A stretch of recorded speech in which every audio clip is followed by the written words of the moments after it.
Te doy la bienvenida a este episodio. Mi nombre es Néstor, soy profesor de español y me gusta hablar de temas como aprendizaje, crecimiento personal y por supuesto el idioma español. En este episodio quiero que hablemos de lo más honesto que se ha escrito y no era para publicar. Y aquí quiero que hablemos de el diario. Para continuar con este episodio voy a usar una serie de preguntas que voy a hacerme a mí mismo, con el objetivo de que sea un contenido más fácil de seguir. Entonces, vamos a ir pregunta por pregunta, punto por punto.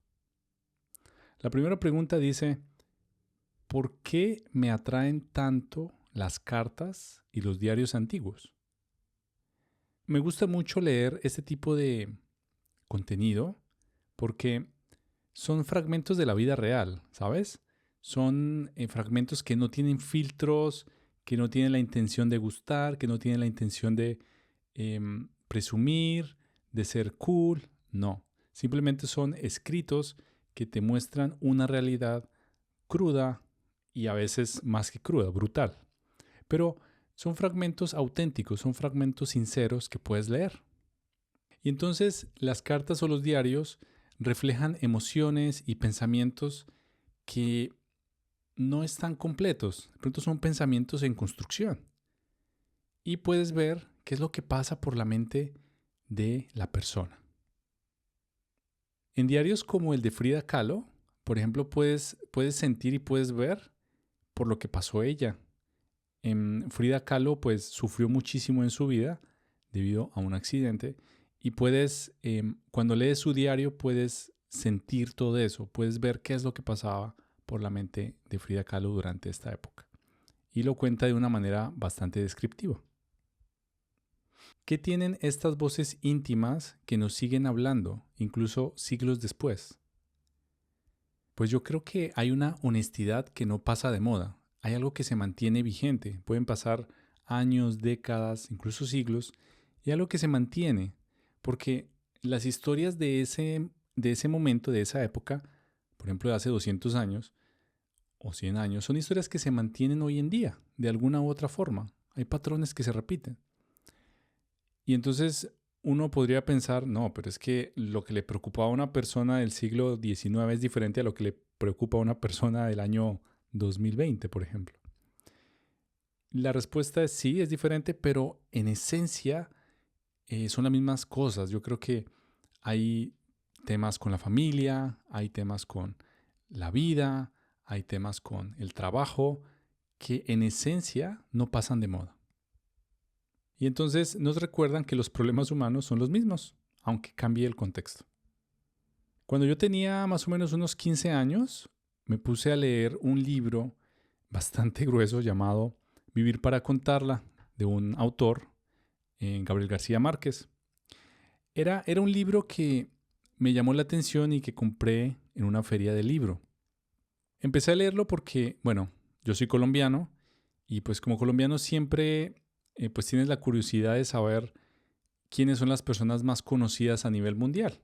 Y pues cuando estaba en la escuela, también mis profesores de español me metieron esa espinita de la curiosidad sobre Gabriel García Márquez. Entonces, por un profesor de español, yo empecé a leer Gabriel García Márquez. Y te puedo decir que no es algo normal. O sea, creo que una persona de 15 años no espera comprarse un libro de Gabriel García Márquez y leerlo desde ceros.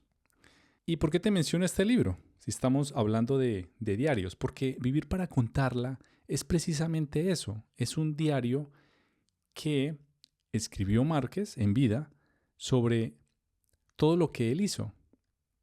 Y es fascinante porque no solamente puedes entender el desarrollo de su infancia, su adolescencia, su adultez, sino también lo que él hizo, sus obras, sus libros, todo. Y además puedes analizar un poquito lo que ocurrió en Colombia durante esa época.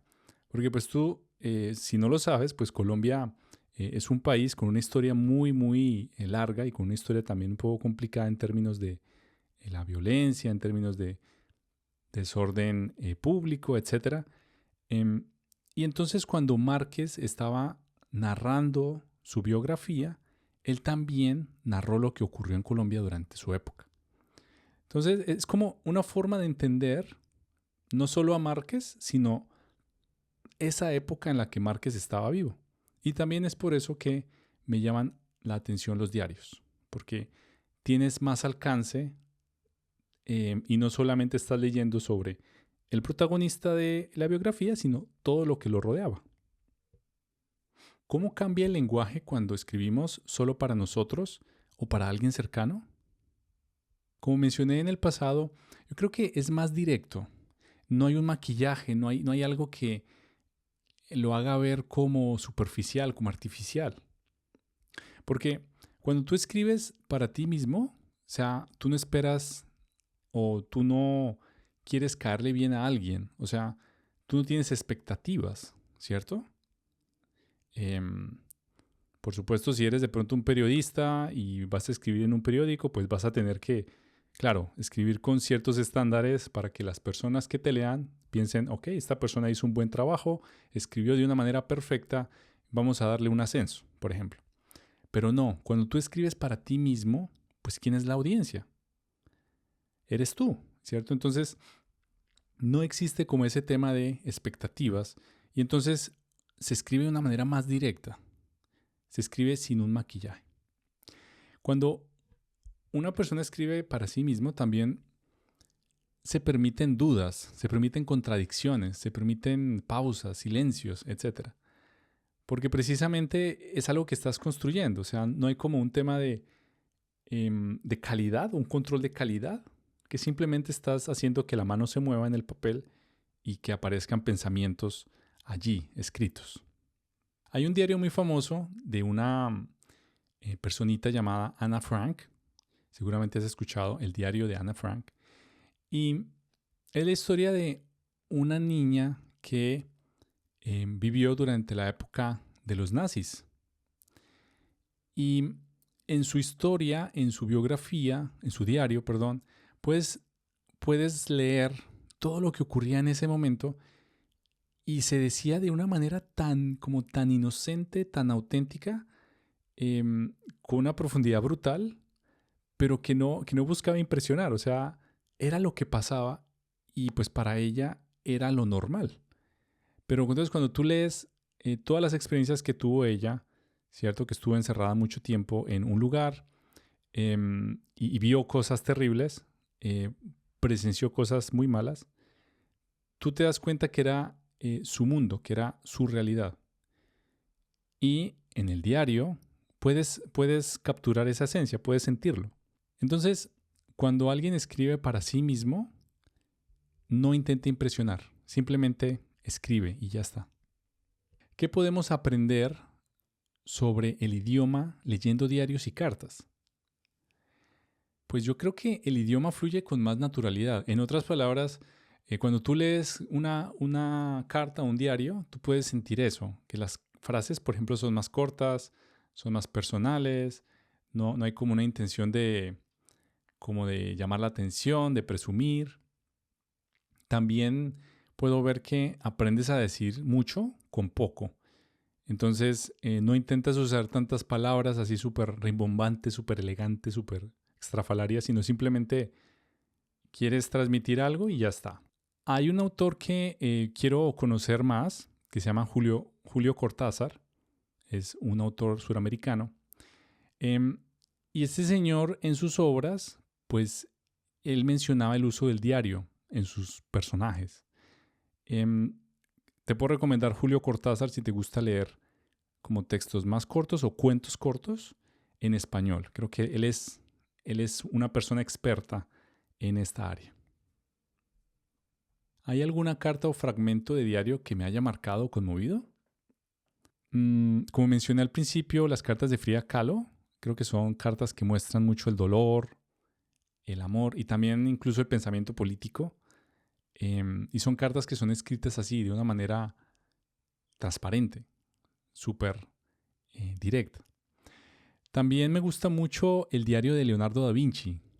Es un autor que me encanta, es un artista que me encanta, es un inventor que me encanta. Él ha hecho muchas cosas y me encanta porque él en su diario, él tenía un diario, él revela esa mezcla de curiosidad y observación, pero también caos. Tú lo puedes ver en cómo él hacía sus investigaciones en general. Leonardo da Vinci en algún momento era un tipo de como médico y él tenía un hábito bastante particular. En las noches, cuando toda Italia estaba durmiendo, él salía a los cementerios y pues sacaba cuerpos para analizarlos. Em, por supuesto, esto no era legal y tampoco era permitido por la iglesia, pero Da Vinci lo hacía por curiosidad, mera curiosidad y para estudiar, para saber realmente cómo era el cuerpo humano. Y entonces Da Vinci se encerraba en su estudio, en su taller. Puedes imaginar en la época del Renacimiento, siglo XV, puedes imaginar cómo era todo, porque esta persona estaba, claro, en un lugar que no había electricidad, no había refrigeración, no había nada para mantener un cuerpo fuera de la descomposición. Pero Da Vinci no le importaba y para Da Vinci era más importante entender qué pasaba en el cuerpo, qué pasaba con las articulaciones, las venas, los músculos. Y entonces él hizo un diario en el que registraba exactamente todo esto de una manera visual. Si no me crees, puedes buscarlo en internet, puedes buscar anatomía, después Da Vinci, y vas a encontrar cómo él elaboraba de una manera muy visual, porque él era un gran dibujante, cómo él elaboraba estos bosquejos de la anatomía del cuerpo. Y era impresionante, era de una precisión increíble. Y al lado de estos dibujos, de estos bosquejos, pues él anotaba y él escribía y él hacía etiquetas, él detallaba. Y creo que este tipo de ideas me parecen muy, muy chéveres, como decimos en Colombia, muy cool, por lo que representa, porque representa curiosidad, observación, caos. También lo puedes ver con las invenciones que él hizo. Recuerdo un invento bastante particular que era la máquina voladora. No recuerdo el nombre, no sé si era ornitóptero o algo así. De hecho, él hizo dos máquinas voladoras. Una que era como un helicóptero y otra que era como una especie de como de planeador, que incluso podías mover como si fueran las alas de un pájaro. Y entonces, cuando tú mirabas su diario, tú podías ver como ese paso a paso de cómo iba construyendo la invención, cómo iba construyendo esta máquina. Y eso es fascinante. ¿Cómo sería escribir hoy con esa misma honestidad y atención? Si volvemos al tema de los diarios y volvemos al tema de cómo escribirte a ti mismo, yo creo que tendríamos que apagar como el juicio y dejar de pensar en una audiencia, porque normalmente cuando una persona se sienta frente a una hoja de papel y tiene un esfero, un bolígrafo, una pluma, como le digas en tu país, en su mano, normalmente siente un poco de como presión, ¿cierto? Siente presión en, ¿qué voy a escribir? ¿Qué voy a decir? Pero yo no escribo bien, pero la persona que me va a leer va a pensar que soy un tonto, etc. Y creo que eso simplemente está en la mente, porque en la vida real, cuando tú escribes, pues, claro, depende del contexto, pero si vas a escribir para ti mismo, pues, ¿quién va a leerte? Pues tú te vas a leer a ti mismo y no vas a tener como esa presión externa. Entonces, ¿cómo sería escribir hoy con esa misma honestidad y atención? Yo creo que requiere tiempo, requiere silencio y son dos cosas escasas el día de hoy, ¿verdad? Vivimos en un mundo bastante lleno de información, me gusta usar una palabra con frecuencia y es infoxicación, que estamos siempre buscando qué meterle a la mente, al parecer sin un propósito aparente. Quizás queremos estar entretenidos todo momento, pero no estoy seguro por qué. Y entonces, estas dos cosas hacen falta mucho. El tiempo propio y el silencio. Y son dos cosas que son vitales cuando una persona quiere escribir y quiere tener un tiempo consigo misma. Quiero mencionar a una persona, se llama Natalie Goldberg. Esta persona decía que escribir es como meditación en movimiento, ¿verdad? Esta persona escribe sobre pues, temas como Zen, como un poco de budismo, pero me gusta mucho esa frase porque yo creo que escribir debe ser algo así, debe ser algo de meditación, algo meditativo, algo que las personas consideren de una importancia grande. Porque escribir no es solamente hacer garabatos en un papel. Yo creo que cuando tú escribes algo le pasa a tu cerebro, que puede ser difícil de describir, pero créeme que algo le pasa a tu cerebro cuando tu mano está tocando el bolígrafo, está tocando el esfero para crear signos en el papel.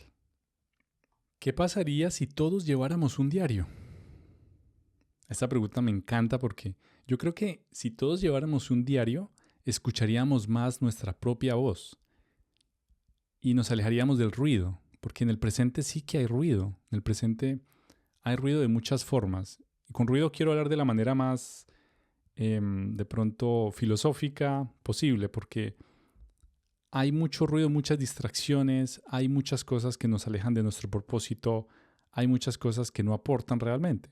Pero cuando tú te sientas y empiezas a escribirte, tienes un contacto más directo con tu voz propia, con quién eres tú.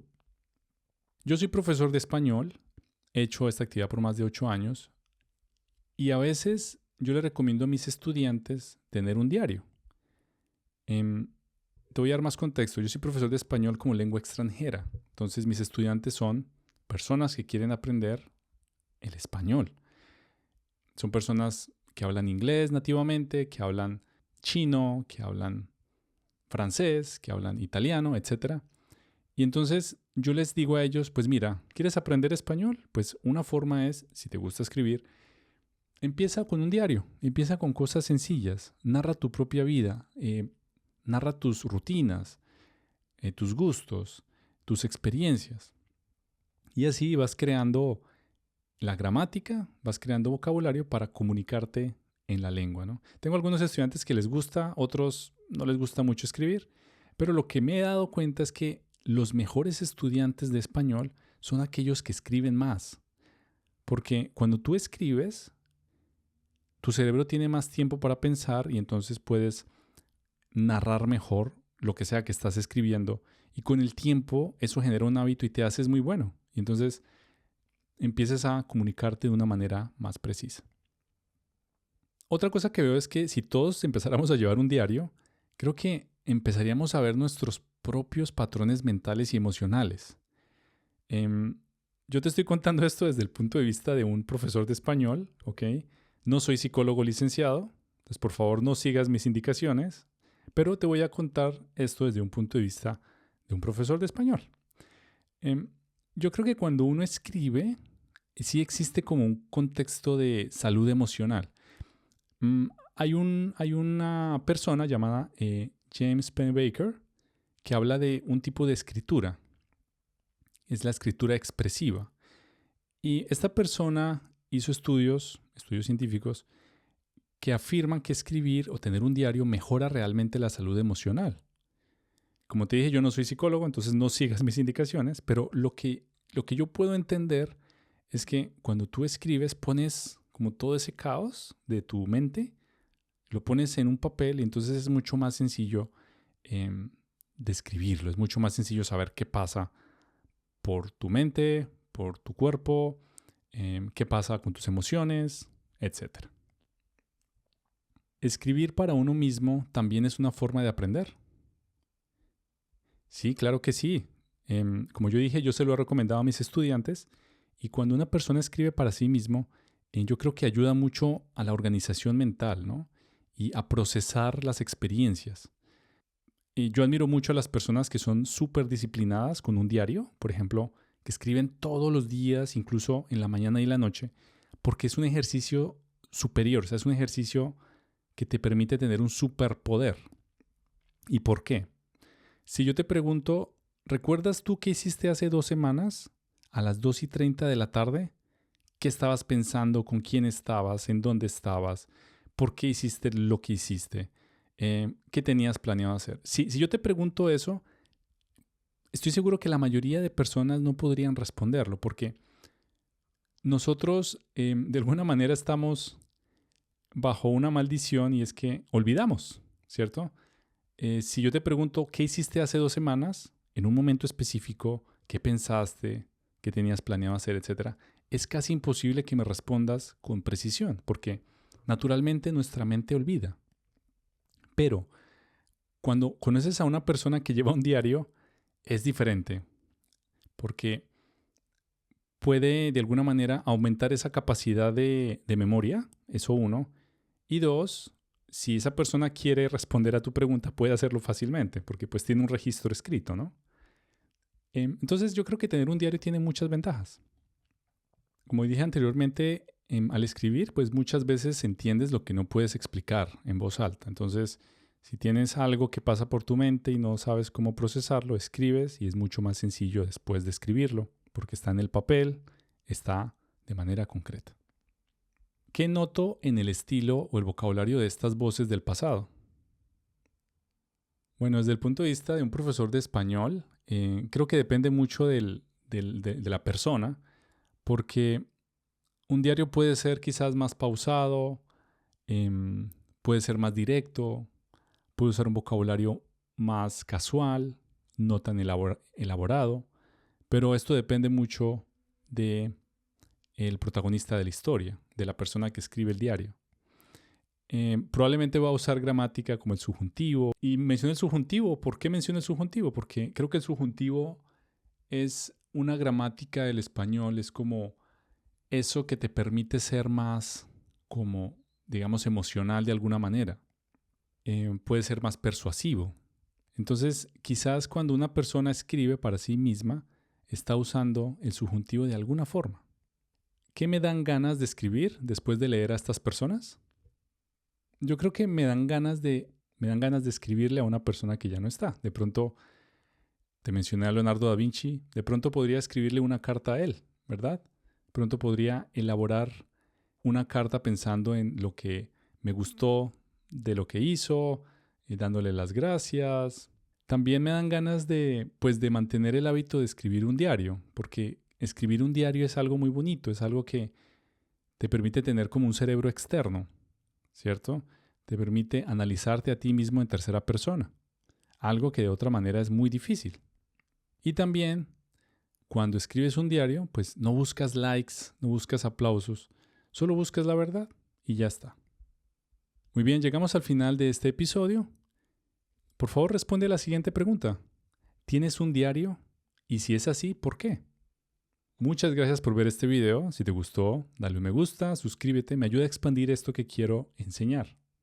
También recuerda, puedes unirte a mi membresía y aprender más. También apoyas a la creación de más contenido para este podcast. Muchas gracias. Hasta la próxima.